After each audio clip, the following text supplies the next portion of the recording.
Hello, hello. When I was starting the channel, the summer was ending. Now the beautiful winter is starting and we are almost approaching the end of our functional application. So let's get to it.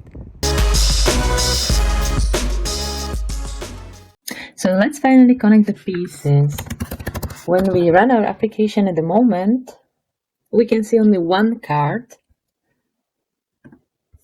Yeah, we can see only one card with London Eye here. And as well, we can see the results from Gemini in the console. So when we write London here, it gives us the result for London. Yes, so we have all the activities that it suggests us to take, the 15 activities that it suggests us to do in London. So we want to match these activities with the cards that you want to see it as a visual result. Let's do it. So the first thing we need to do is to structure the response from Gemini into what we need. And what we need is actually the array of activities of the type activity that we can see here as the model that we have defined. Let's define it. So it will be activities is of type activity array. And we want to initialize it as an empty array. It doesn't know what the activity is, so we will use a quit fix and import it from models. And actually, the steps here should be the activity array, the activities, but we need to parse it first. So we will get it as a response as a string. So that's why we want to use so-called JSON parse method for being able to structure it properly. And at the moment, this already is the array, and we will just set it to this. Activities is the JSON parse, and everything else as we have been used to. So for the moment now, we have the activities and we want to show them out in our template, in our HTML template. So let's click the HTML template. And here we had just one card that we are going to show. Instead, now we are going through all the activities that we have received back. And we use a for loop for that, where we will say activity of activities and track activity. This would be the syntax for the for loop. And here, instead of a title, we will give actually activity, and there is an activity exactly for the description. It's hard coded here. Activity, and that's a description. For the image source, we will not give anything, or let's say we will simply use the same picture over and over. We will get to downloading the picture a little bit later.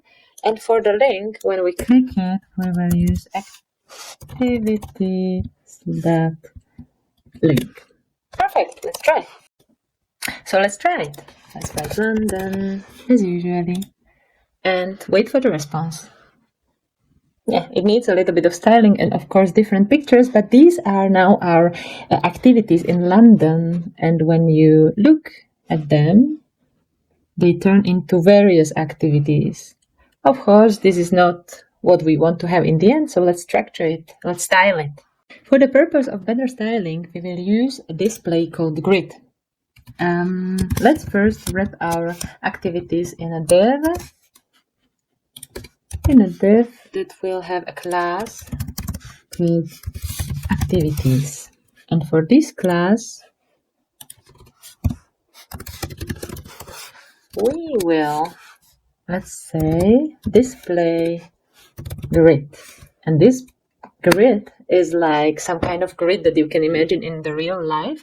However, it has some magical possibilities. For example, you can define what kind of columns it will create. And this we will do with grid template columns, well, where we will use a repeated version of our cards, and we will use so-called auto-fit. This is a perfect way how to say fit as many cards in it as you can, and we will use a min-max function when we will say make it 200 pixels at least and 250 pixels at most.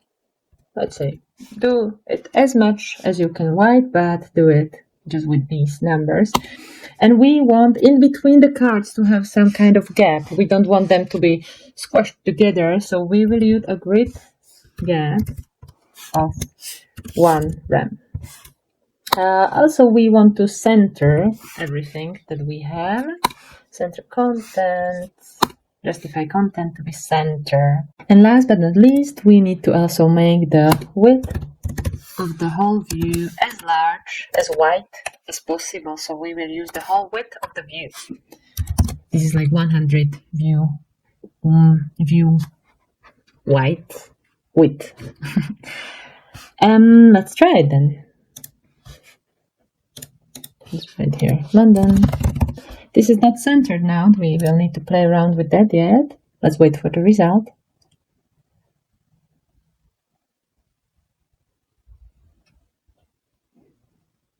Wonderful. So this is exactly what we need. The cards that are spread on the whole width of the view. And when you see this, you can actually go to various sizes of the screen. You can also try it, for example, on mobile. It will look like this. And here you have various dimensions. So you can go for iPhone 12 Pro. You can go for iPad Air. A couple of things that we can improve on our app. For example, one of them is that the search box is not centered in the middle of the page. And the reason is we have two parts of the app component now. So the search box and underneath the activities. But we don't need to show the activities if there are none. So at the moment when we still are searching for the activities, we should hide them. And we can do it with an if statement. So with an if condition. Let's do it. Let's use if. At if activities is our array and its length should be bigger than 0, because that means we have some activities in it, and all this code can be simply hidden in that case. Voila! And you see, it's pretty much centered. But at the same time, when we get the results, we can see both the search box and the activities. Also, one thing that is not nice is that the search box is now on the totally top of the page. So what we need to do is to set up some margin to the whole page. So when you set a margin, let's say for 1 rem, see, it's much nicer. It has some kind of border. And of course, we need to add it to our code as well. And when we go for the CSS of the host, let's say the margin here is 1 rem. Yeah. And the last small detail that I want to still show you is that we are actually using an outdated version of an input because the ChatGPT suggested it to us. We will use some kind of signal input now and define it like this. It's of type string. And here, and that's it. So it looks like this, and we need to, of course, import it, and then we don't need the other input. And we will do the same with the other ones, as they are strings and they have some kind of initial value. So let's set the initial value, even though we will hardly use it. But let's set it up. So the same for description with a different text, of course. Okay.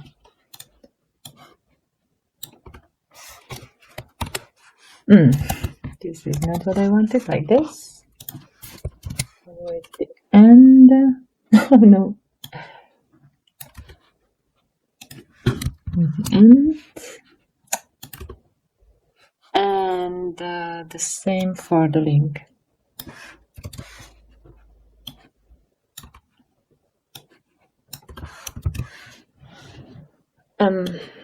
Let's just say. And the thing is, now we are using signals, and that's why we need this kind of brackets wherever we use it, wherever we use the inputs. What signals are is a little bit out of the scope of this video, but let's try our friend ChatGPT to answer the question for you. So let's try it. Hi ChatGPT, can you please explain to our viewers in short term why signals are important in Angular starting from version 17, and especially why they should use input in a signal version in their application from now on? Thank you. Let's see.